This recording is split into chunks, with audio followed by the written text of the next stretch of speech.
The greatest punishment God can ever give us is to really open our eyes to our own sin.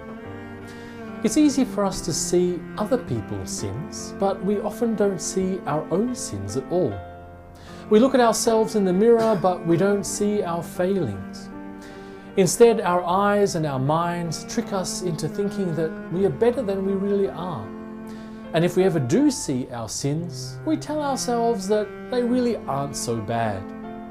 So the greatest punishment God can give us is to open our eyes so that we see with absolute clarity just how terrible we've been, and to open our hearts to know how much we've disappointed God, how much we've disappointed those around us, and disappointed ourselves too.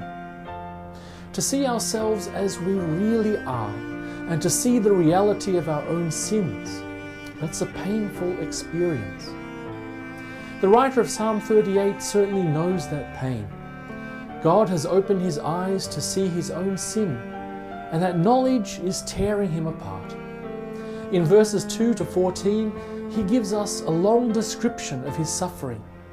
God has opened his eyes to his sin, and it feels as if God has shot him with arrows.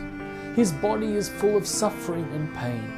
He feels crushed by his sins, cut, wounded and infected by them, bowed down with mourning and completely crushed because of the sorrows in his heart. His strength fails him and the light in his eyes has gone out. Why? In verse 5 we hear the answer.